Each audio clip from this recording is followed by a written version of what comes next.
Bienvenue au Gouttes d'épée pour la Grande Muraille Verte de août 2023. Je m'appelle Jean Derrito, basé à Soweto, Johannesburg, Afrique du Sud. Les Gouttes pour la paix ont été lancées en juin 2022. Inspiré de la Convention des Nations Unies sur la lutte contre la désertification, les Gouttes pour la paix cherchent à faire entrer les valeurs humaines profondes, d'où le nom de paix. Donc la paix intérieure, les pouvoirs intérieurs et les autres ressources intérieures que nous avons en tant qu'être humain. Vous savez, en nous concentrant sur cet être, parce que nous savons que lorsque les choses à l'extérieur sont difficiles, comme c'est le cas pour des millions de personnes dans les grands murs verts au Sahel, nous devons aller à l'intérieur et faire ressortir davantage nos capacités intérieures afin que nous soyons plus adaptatifs, plus résilients et plus coopératifs en tant qu'individus ou groupe de personnes, en tant que communauté. Par conséquent, Pilldrop cherche à apporter cette dimension intérieure. C'est un projet de l'initiative de l'environnement de Brahma Kumaris. Cette année, à partir de juin 2023, la Convention des Nations Unies sur la lutte contre la désertification a adopté le thème « Sa terre, ses droits » pour encourager les rôles que jouent les femmes et réduire le niveau de discrimination contre la propriété foncière, l'accès aux ressources financières et la prise de décision dans l'agriculture, la restauration des écosystèmes et la paix. Gouttes de paix soutient donc ce thème particulier. Et nous le faisons en mettant en vedette des femmes qui ont fait leur marque dans ces domaines et dans des domaines connectés tels que la conservation de l'environnement. Et ce mois-ci, pour cette session, nous présentons Ruth Spencer, une activiste climatique d'Antigua qui est très active dans la création de réseaux qui donnent plus de pouvoir aux communautés locales de diverses manières. Ces projets se concentrent principalement sur la nécessité de s'adapter et d'atténuer les effets négatifs du changement climatique. Ainsi, dans cette session, Ruth va nous informer sur certains de ses travaux qu'elle a réalisés pour la conservation de l'eau et aussi pour la gestion durable des déchets. Nous allons également avoir deux réflexions, en fait, deux méditations, dont une par Anita Lodge sur la nécessité d'utiliser nos ressources que nous avons de manière responsable et durable pour l'avenir. En même temps, nous aurons une deuxième réflexion de David Fletcher sur le sel et l'enthousiasme. Alors, bienvenue aux Gouttes de paix pour la Grande Muraille Verte. Merci.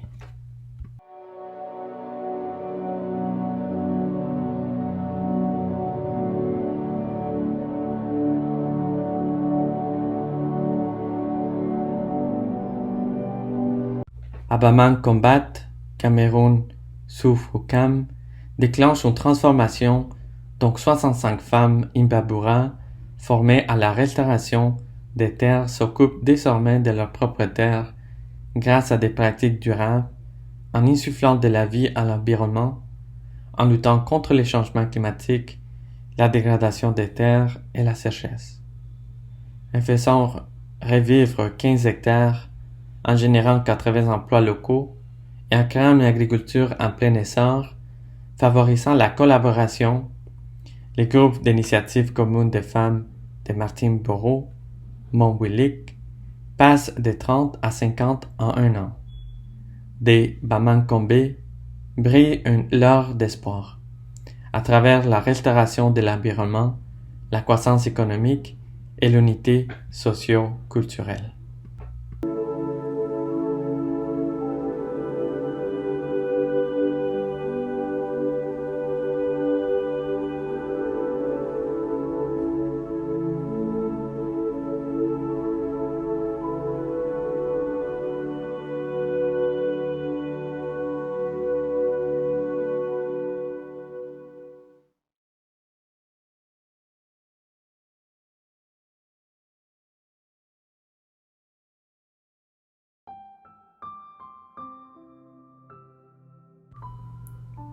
Je m'assois tranquillement et je prends un moment pour réfléchir à la façon dont je peux réduire le fardeau sur l'environnement. Je cherche à conserver plutôt qu'à prendre continuellement, à marcher légèrement sur cette belle planète Terre. Comment puis-je consciemment créer un style de vie respectueux et économe avec tous les trésors à ma disposition, en économisant de l'eau et en utilisant tout ce que je reçois de la nature de manière responsable, une manière qui en vaut la peine. Tout commence à l'intérieur, dans ma conscience, ma compréhension et mon attitude. Les trésors les plus précieux de ma vie, c'est le trésor de mes pensées. Ma pensée, c'est la racine de mon attitude, de mes paroles, de mes actions et aussi de mes relations avec les autres et avec la nature. Si je ne porte pas attention à mes pensées, si j'accumule pas des pensées positives, si je ne veille pas à la qualité de mes pensées, elles deviendront faibles ou négatives. Et puis cette incapacité intérieure et ce vide se reflètent dans ma vie, mes relations avec le monde, et tout devient irrespectueux, négatif et même abusif. Si je prends consciemment soin de chacun de mes pensées, comme un jardinier prend soin de la graine, si je plante les pensées positives dans les sols du respect de soi, les arrose avec de l'eau de la compréhension et les nourrit avec l'énergie de l'amour, alors mes paroles deviennent douces, mes actions deviennent gentilles et mes relations deviennent respectueuses et généreuses. J'accumule l'énergie positive et j'utilise de manière utile. Alors, cela se manifeste dans la façon dont je traite les ressources, les trésors que me donne la nature, donc l'eau, la terre, l'air, le feu, et en fait tous les écosystèmes. Je les respecte, je les sauve, je les conserve, je prends soin d'eux, je les soutiens. Et puis, je vis dans cette relation symbiotique, créant ainsi prudemment le monde magnifique où tout le monde et tout peut s'efforcer en harmonie. Je suis le créateur de chacun de mes pensées. Je crée des pensées positives, paisibles et puissantes.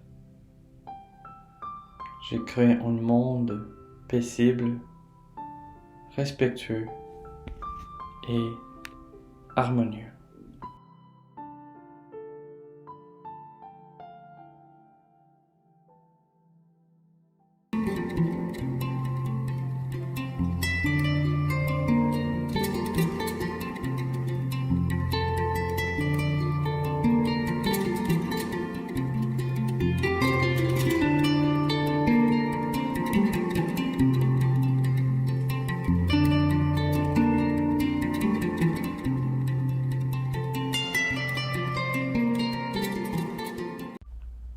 Bonjour, je m'appelle Ruth Spencer et je viens de l'île d'Antigua, dans les petits États insulaires en développement des Caraïbes. Notre île souffre de la sécheresse. Nous ne recevons pas assez de précipitations chaque année. Et comme vous le savez, l'accès à une eau propre, de qualité, c'est un droit fondamental de l'être humain. Alors, comment gérons-nous cela sur l'île? Pour moi, en tant qu'individu, j'encourage les groupes à avoir des gouttières sur leur toit et à recueillir chaque goutte d'eau qui tombe. Pour moi, je les mets dans des réservoirs de stockage souterrains qui est sous ma maison. D'autres ont des fûts, des seaux à l'extérieur ou même l'installation de stockage qu'ils utilisent. Autre, la pluie qui vient du ciel, il y a aussi la possibilité de réutiliser de l'eau du bain, de l'eau de la cuisine et d'autres tâches ménagères. Ces canalisations alimentent les différents arbres de la propriété. Et ils voient les arbres fruitiers. J'ai des cerises, des noix de coco, des prunes, des goyaves. J'ai une variété de fruits, mais ces eaux sont usées et réutilisées pour garder cette source fermée. Une autre chose très importante dans la recherche d'accès à l'eau, c'est l'utilisation des déchets organiques. Tous les feuilles que vous voyez ici sont utilisées. J'ai une famille qui vient dans la cour et collectionne de l'eau comme moi, parce qu'il en faut plus ici. Vous savez pourquoi c'est important? Lorsque cela tombe en panne, cela contribue à améliorer la capacité de rétention d'eau du sol. Si le sol est dur et craquelle, l'eau s'écoule. Donc sur mon plan, j'ai mis ça comme une paillie autour d'eux. Il garde la plante humide. Et puisque nous dépendons des eaux souterraines par notre approvisionnement en eau, cela m'aide à avoir des bons sols. Que l'eau puisse descendre jusqu'à la nappe phréatique, que lorsque la compagnie des services publics pompe de l'eau, elle a une eau de bonne qualité. Il y a environ 3 ans, j'ai assisté à une réunion et j'ai entendu la compagnie des services publics dire qu'un des principaux puits d'eau devrait être fermé parce qu'il était contaminé. Cela m'a inquiété parce que si vous devez fermer un puits d'eau, c'est une affaire sérieuse qui se répercutera sur votre approvisionnement en eau. J'ai découvert que c'était dans la région où vivait une famille d'environ 250 Rastafarians, la tribu One Love, et je voulais faire quelque chose à ce sujet. Alors je suis allé vers eux et je leur demandais quel genre d'installation sanitaire ils avaient. Ils n'avaient pas de fosses septiques souterrains. Ils faisaient juste leur truc à l'air libre. Alors je leur ai demandé qui travaillait avec eux et ils m'ont parlé d'un groupe qui s'appelait Second Chance. Une fois, Makeda Michael, et nous avons travaillé avec les groupes. Nous avons fini par construire un centre de formation et mettre en place un système de biodigesteurs où les déchets entraient dans un certain de systèmes où ils se régénéraient et produisent du gaz pour l'électricité ou pour la cuisine. Il y a donc un besoin d'éducation et sensibilisation parce que la question de l'eau, de la propriété de l'eau, de la sécurité de l'eau, de la disponibilité de l'eau est notre droit. Et chacun de nous doit s'adapter à son lieu de vie et trouver des solutions qui pouvaient apporter des solutions durables pour résoudre les problèmes de l'eau et la qualité de l'eau. Merci.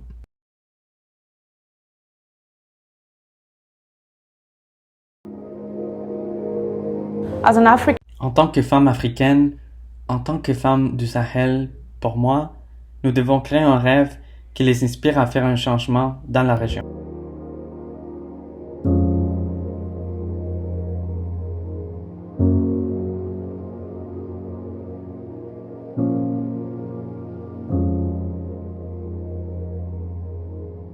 Les femmes ont le droit d'accéder, d'utiliser et de posséder la terre. Elles n'ont pas accès au crédit. Nous n'avons pas le bon équipement pour transformer ce que nous récoltons.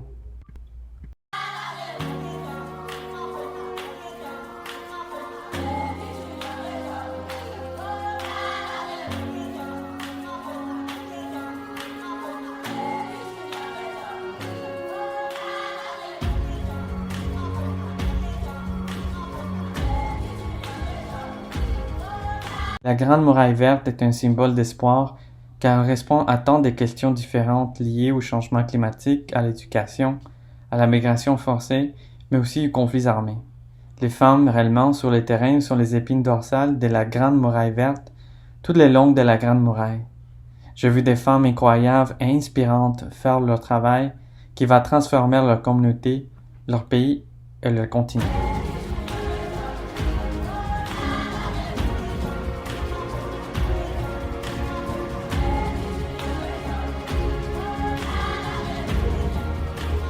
Qui me donne l'espoir, ce sont les gens.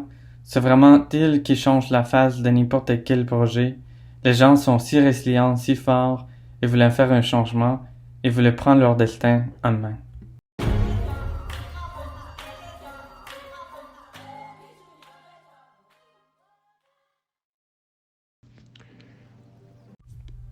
Détendez votre corps et ralentissez votre esprit.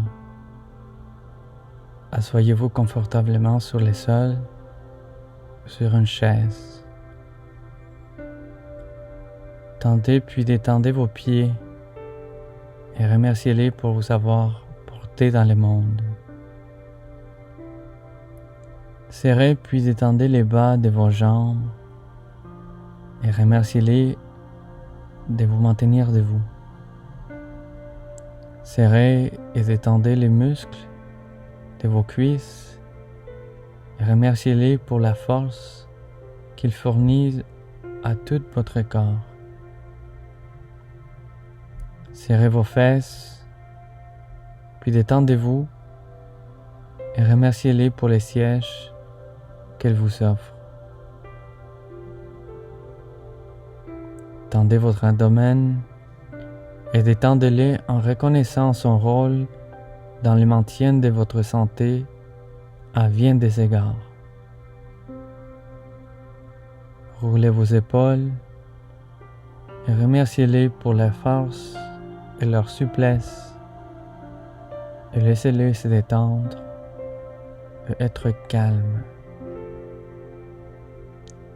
Serrez vos mains et vos doigts, puis lentement, laissez-les se détendre et laissez toute tension s'évacuer.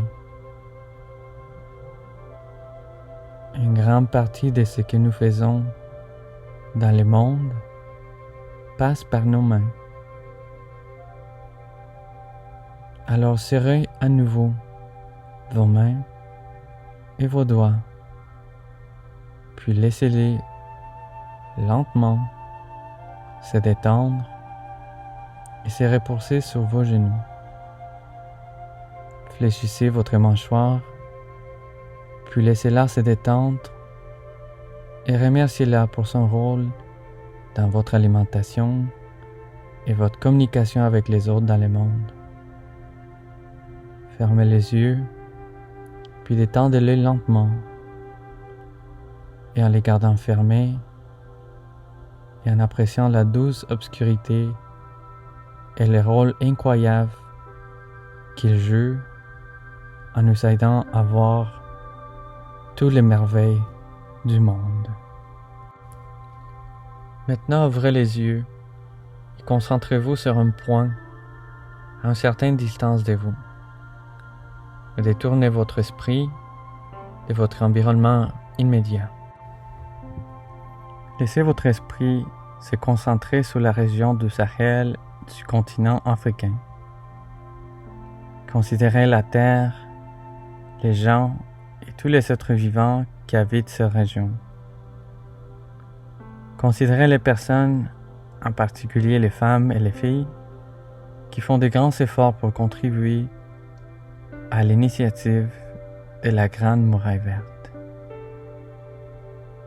Rendez grâce pour les efforts qu'ils déploient dans la restauration de l'agriculture, dans la collecte et la conservation de l'eau, dans la création des moyens de subsistance durables pour eux-mêmes et leurs familles, et pour les soins et la consolidation de la paix qu'ils offrent à leur communauté et à la société en général. Rendez grâce pour le leadership et les compétences dont les femmes et les filles font preuve en travaillant pour faire une différence dans les écoles, les hôpitaux, au sein du gouvernement, des entreprises et des organisations, dans tous les aspects de la vie communautaire. Rendez grâce pour l'enthousiasme et les ailes qu'ils apportent à leur effort pour un changement positif.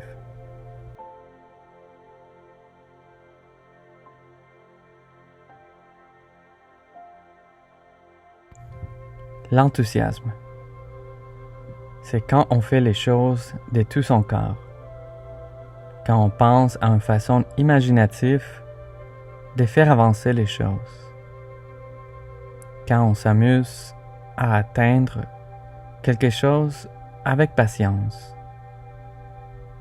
Je travaille avec zèle et enthousiasme quand je commence quelque chose et j'en fais une différence.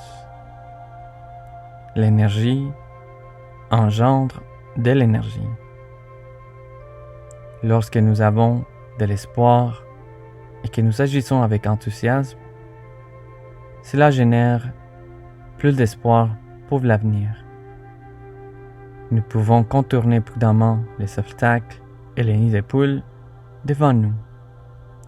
Avec zèle, dirigez-vous avec votre objectif et survolez les nids de poules en cours de route. Le vieux proverbe dit « Vise la lune, et même si vous manquez, vous atterrissez parmi les étoiles. »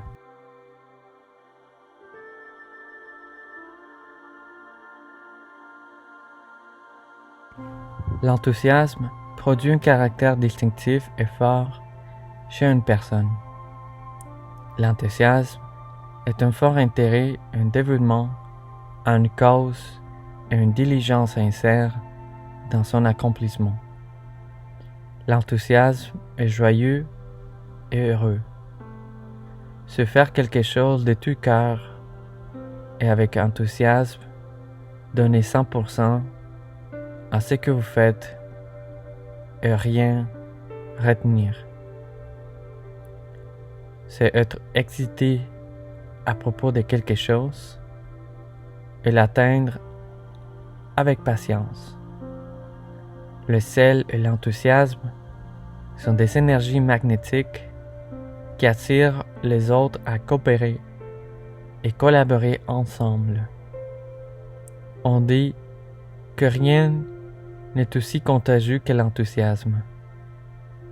L'écrivain ghanéenne Lila Gifty Akita a dit « Vivez avec passion, avec enthousiasme, vivez votre meilleure vie. » Une zèle et un enthousiasme profond sont des puissantes vertus spirituelles qui fournissent une attitude et une énergie qui aident à faire avancer les choses. L'enthousiasme vient du mot grec « ephéitos », avoir Dieu à l'intérieur. Les savants musulmans Adnan Oktar a écrit: ceux qui ne perdent jamais leur enthousiasme dans leur cœur, dans leur vie, c'est parce qu'ils sont croyants. C'est la source de leur sel et de leur enthousiasme, c'est leur foi et leur confiance en Allah. Cet enthousiasme consécutif à l'amour d'Allah donne à une personne un pouvoir spirituel, une grande force et une grande résistance, un acier comme la volonté et le courage. Dans la Bible, il est dit: travaillez avec enthousiasme comme si vous travailliez pour le Seigneur, plutôt que pour les gens. Il peut être difficile de toujours apporter du sel et de l'enthousiasme à ce que nous faisons. La citation sur la maîtrise de soi peut aider à maintenir l'enthousiasme pour notre parcours de vie. En tant que maître, je vois clairement l'accomplissement de mon destin. Les succès, c'est mon droit, et mes yeux ne s'égarent pas sur les revers temporaires en cours de route. Le proverbe de Haoussa est également important à retenir. Allah Yache Katsi Sai Anun San Tamaikaka. Dieu dit: le premier pas, alors j'étais adhérent. Alors que nous terminons cette réflexion, l'affirmation personnelle suivante peut être utile. Je suis plein d'enthousiasme. Je regarde les bons côtés. Je me donne à 100% dans tout ce que je fais. Je suis ouvert aux merveilles qui m'attendent aujourd'hui. Répétez cette affirmation pour vous-même. Je suis plein d'enthousiasme. Je regarde le bon côté. Je me donne à 100% dans tout ce que je fais. Je suis ouvert aux merveilles qui m'attendent aujourd'hui.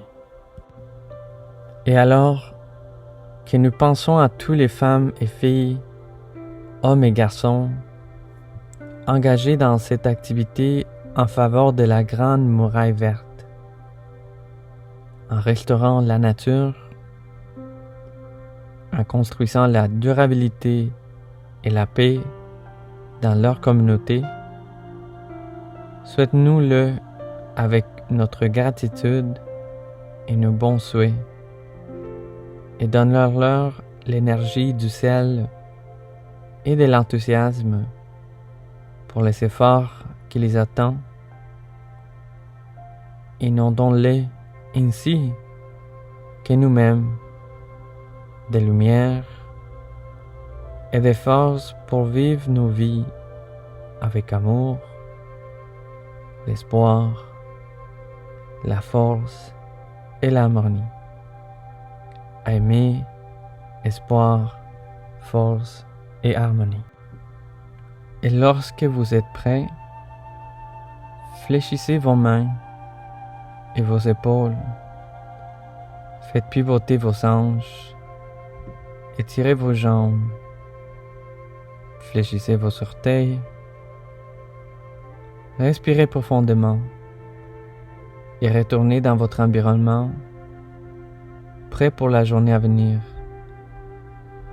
Avec l'énergie du sel et de l'enthousiasme, et en envoyant régulièrement de bonnes énergies à tous ceux qui sont engagés dans l'initiative de la Grande Muraille Verte, de la Terre et l'environnement qui nous soutiennent à tous.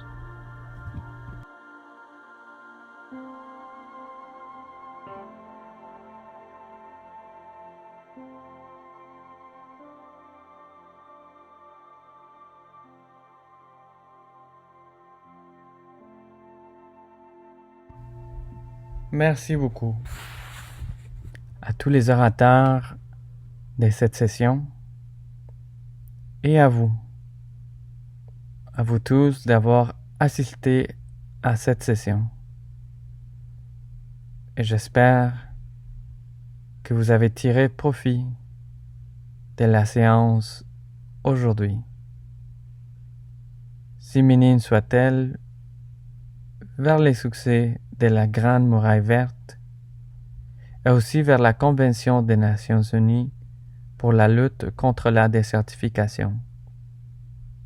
Thème de sa terre, ces droits qui cherchent à donner aux femmes plus de droits à la terre, plus de droits aux ressources financières, plus de droits à la prise de décision. Et comme nous savons que lorsque se produit l'état de notre terre, l'état de notre sécurité alimentaire et donc notre bien-être socio-économique sera bien meilleur.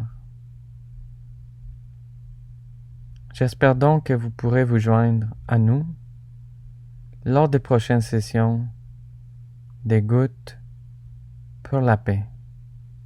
Et comme on dit en Afrique du Sud, Hamburgasley, va bien, va en paix, va dans les bonheurs.